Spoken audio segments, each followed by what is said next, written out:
And may I welcome the Prime Minister. The first British Asian Prime Minister is a significant moment in our national story. And it's a reminder that for all the challenges we face as a country, Britain is a place where people of all races and all beliefs can fulfil their dreams. That's not true in every country, and many didn't think that they would live to see the day when it would be true here. It's part of what makes us all so proud to be British. Was his Home Secretary right to resign last week for a breach of security? Prime Minister! Well, Mr. Speaker, can I thank the right honourable gentleman for his kind and indeed generous welcome to the dispatch box. I look forward to Prime Minister's question time with him, and I know that we will have, no doubt, robust exchanges, but I hope that they can also be serious and grown up. So I look forward to it. Well, he asked about the Home Secretary. The Home Secretary made an error of judgment, but she recognised that. She raised the matter and she accepted her mistake. And that's why I was delighted to welcome back into a united cabinet that brings experience and stability to the heart of government. And let me tell you, Mr. Speaker, what the Home Secretary will be focused on. She'll be focused on cracking down on criminals, on defending our borders, while the party opposite remains soft on crime and in favour of unlimited immigration. Mr. Speaker, yesterday the Prime Minister stood on the steps of Downing Street and promised integrity, professionalism and accountability. But then, with his first act, he appointed a Home Secretary who was sacked by his predecessor a week ago for deliberately pinging around sensitive Home Office documents from her personal account. Far from soft on crime, I ran the Crown Prosecution Service for 5 years.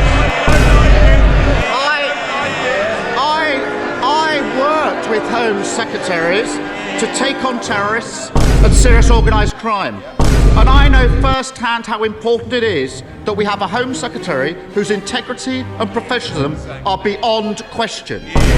So, have officials raised concerns about his decision to appoint her? Mr. Speaker, I just addressed the issue with the Home Secretary, but he talked about fighting crime. I would hope, Mr. Speaker, I would hope that he would welcome. I would hope that as we look forward, he would welcome the news today that there are over 15,000 new police officers on our streets.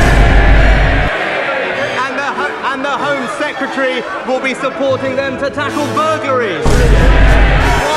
The party opposite will be backing the lunatic protesting fringe that are stopping people from going about their lives. Yes, Starmer. Well, Mr. Speaker, I listened carefully. That was clearly not a no. We can all see what's happened here. He's so weak, he's done a grubby deal, trading national security because he was scared to lose another leadership election. There's a new Tory at the top, but as always with them, party first, country second. Yesterday, on the steps of Downing Street, he also admitted what the whole country knows. The Tories have crashed the economy, and now somebody has to pay for their mess. I say it shouldn't be working people who've been hammered time and again by this lot, but those with the broadest shoulders must step up. Does he agree? Well, Mr. Speaker, the honourable gentleman talked about party first and country second. Perhaps he could explain to us why it was a few years ago he was supporting the member for Islington North.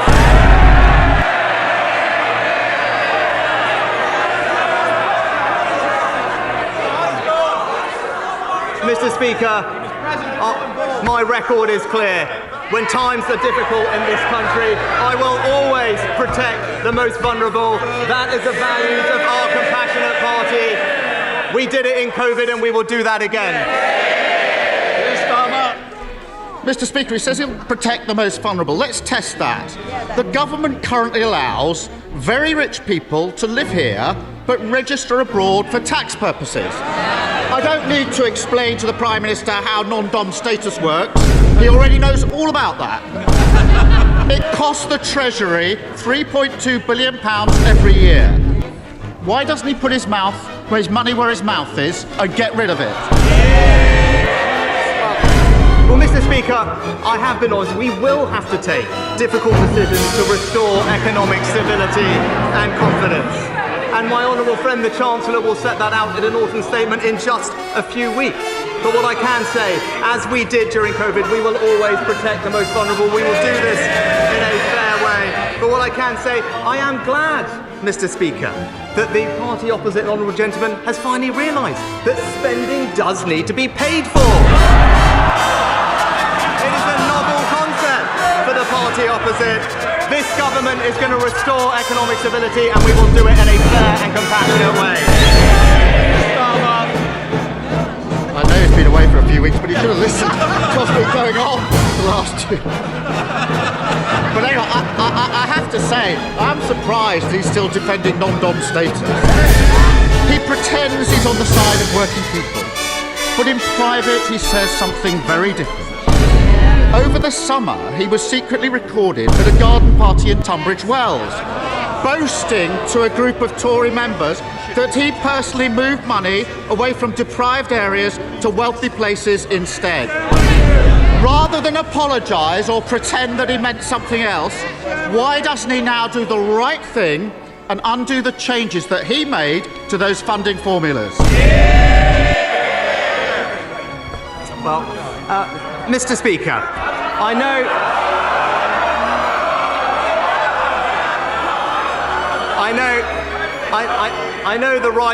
the right honourable gentleman rarely leaves North London. But if he does, he will know that there are deprived areas in our rural communities, in our coastal communities, and across the south, and this government will relentlessly support them, because we are a government that will deliver for people across the United Kingdom. But Mr. Speaker, he mentioned the last few weeks. I am the first to admit that mistakes were made, and that's the reason I am standing here. But that is the difference between him and me. This summer, I was being honest about the difficulties that we were facing. But when he ran for leader, he promised his party he would borrow billions and billions of pounds. I told the truth for the good of the country. He told his party what it wanted to hear. Leadership is not selling fairy tales. It is confronting challenges, and that is the leadership the British people will get from this government. Mr. Speaker, I think everyone should watch the video and make their own minds up. In public, he claims he wants to level up the north, but then he boasts about trying to funnel vital investment away from deprived areas. He says one thing and does another. But they're shouting. They're not my words. They're not my words. They're the words of the former chair of the Tory party, sacked yesterday for telling the truth about the Prime Minister. Even his own side know he's not on the side of working people. That's why the only time he ran in a competitive election, he got trounced by the former Prime Minister, who herself got beaten by a lettuce. So why doesn't he put it to the test, let working people have their say, and call a general election?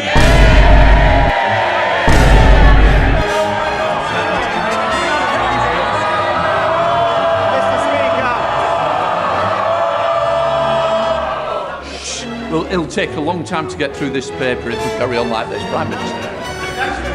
Mr. Speaker, he talks about mandates, about votes, about elections. It's a bit rich coming from the person who tried to overturn the biggest democratic vote in our country's history.